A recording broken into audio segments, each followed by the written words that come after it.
Good morning, good afternoon, good evening, folks. Michael Zuber, one rental at a time. Something Todd and I have been talking about for a while is why we like real estate, why it's our thing, why stocks or crypto or other things aren't our thing. So let's welcome Todd back to the show. How you doing, buddy? I'm doing great. Thanks for having me. You're the guest, so let's play some ping pong together. Let's talk about why we specifically have chosen real estate to be our thing to get better at each and every day. What do you like about real estate? I love the fact that I can make very large amounts of money in very small amounts of time. Um, How did I know that was going to be on your list?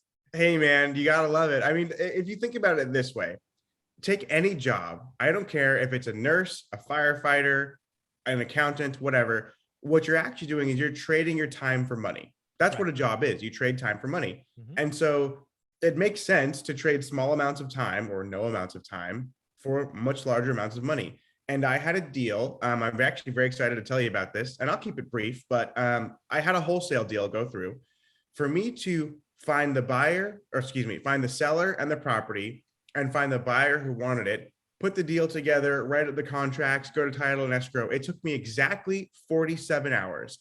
I was paid a $100,000 assignment fee, 100 grand and 47 hours of work. That is 100 grand in a week.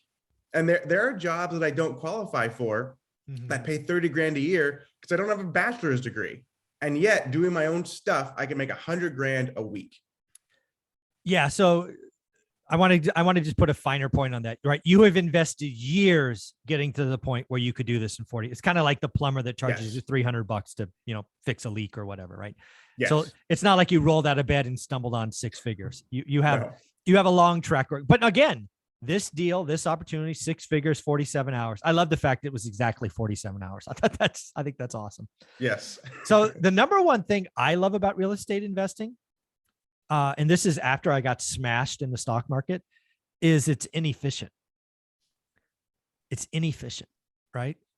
I could deal, like in your example, we can deal directly with sellers, and the seller situation or seller's opinion or whatever, they may think their widget's worth 200, and because of what I do or what I plan to do with it, it's really worth 400, right?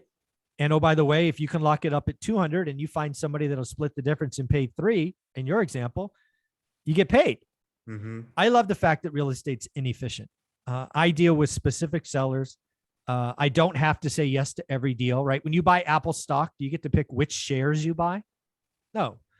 But if I want to buy in a certain market, I get to pick which ones I want and which situations and at what time. And this house on Main Street may be a bad deal today, but tomorrow it's a fine deal because something changed.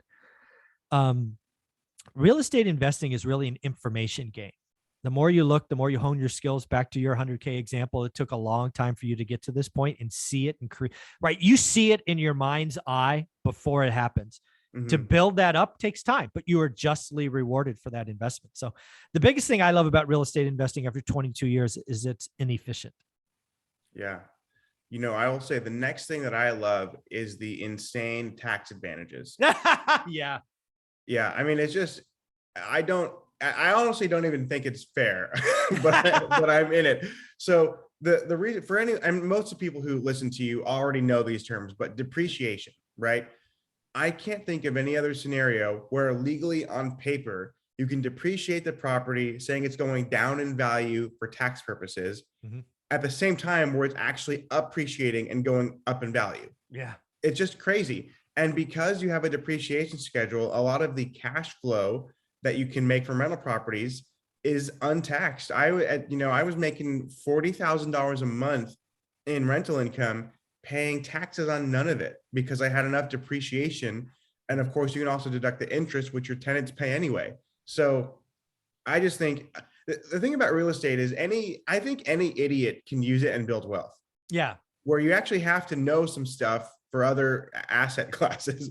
With real estate, if you just buy a property and you just kind of wait and hang out, and maybe you rent out a bedroom or two, like, dude, you're going to do fine. Yeah. The cheat code to wealth, right? Renting out bedrooms as you've done, as Spencer Cornelia in Vegas is doing, big YouTuber.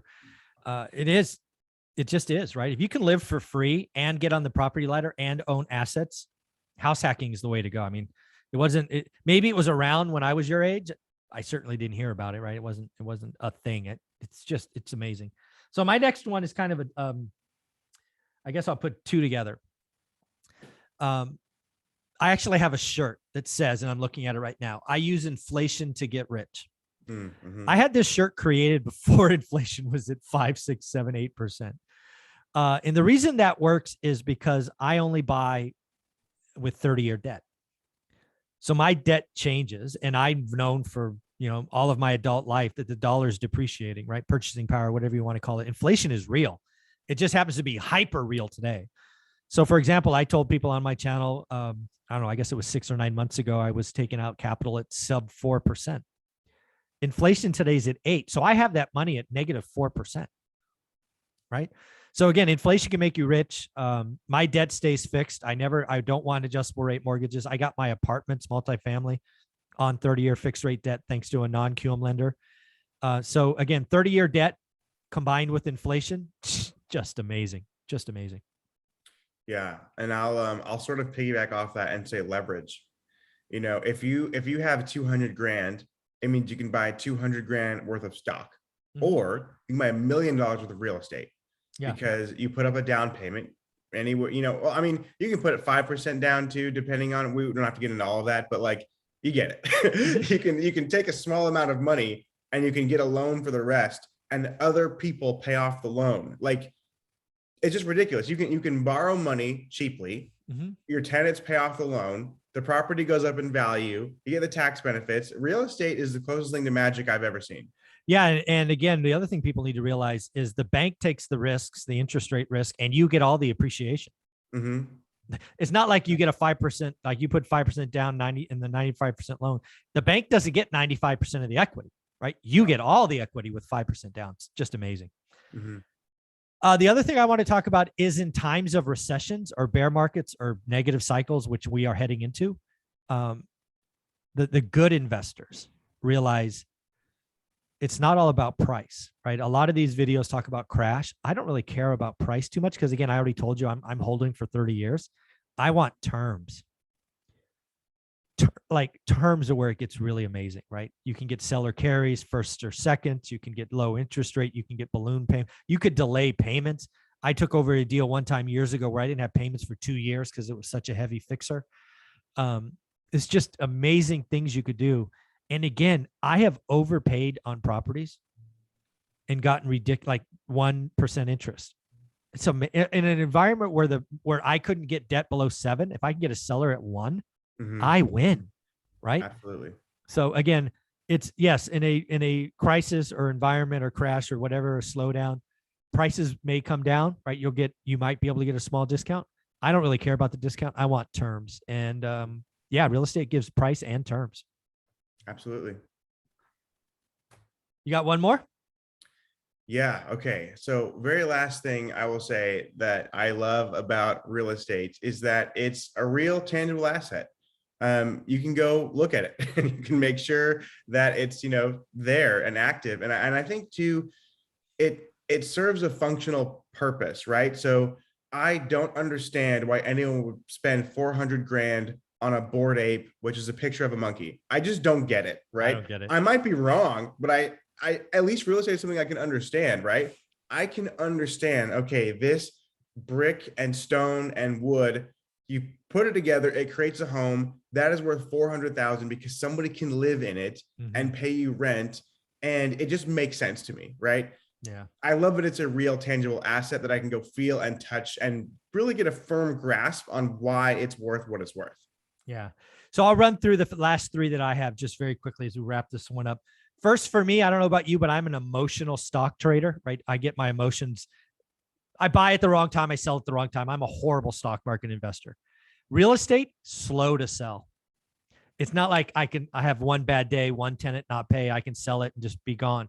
There's a process, right? It takes weeks. And usually I cool down after 24, maybe 48 hours. So the fact that real estate takes time to sell, for me, it's very helpful. Number 2, this is wild. People don't really get this, but shelter is on the Maslow's hierarchy of need, right? Water, food, shelter. Why is that important? Good times and bad times. Shelter is important. People can double or triple up. They want to invite families to move in. This is what we saw in the Great Recession. Rental housing went up in rent because people lost housing. But they didn't want, like, living in a car is not a great option for most people, right? So again, shelter is needed in good and bad times. And then finally, the biggest one that I did not appreciate until after I went back and wrote my first book was recycling capital. The ability, it's like my first deal back in 2001, I put 20 grand in. That $20,000 over 22 years has ballooned into like 20 units, hundreds of thousands of dollars, millions of dollars in equity. That little 20 grand has snowballed, grown, 1031, cash out, refied, all these things. I've never done the math, but it's got to be 20,000% return or 2,000% return on that 20 grand. And yeah, the ability to recycle capital is just freaking magical. So that's the last one I got. Yeah, I mean, you said it all. That's way the man. Yeah, I mean, everybody listening to your channel already knows, and if they haven't had their first investment yet, be patient, because sellers are going to freak out, and then you're going to get a property. But yeah, this is real estate is the reason why I love it so much is anyone can be successful. I really do believe that. Where if you start a tech company, it could be $1 billion or it could go to zero. With real estate, just buy property and wait. Yeah. You have a place cash flows day one, 30-year fixed rate debt, no alligators, all that stuff. None of that. And try to stay away from haunted houses. Those are bad. Those are bad. Not good. Hey, Todd, do me a favor. Where can people find you? Yes. If you guys want to follow me on Instagram, it is @Todd J. Baldwin. And on YouTube, I am just Todd Baldwin. Awesome, buddy. Thanks again.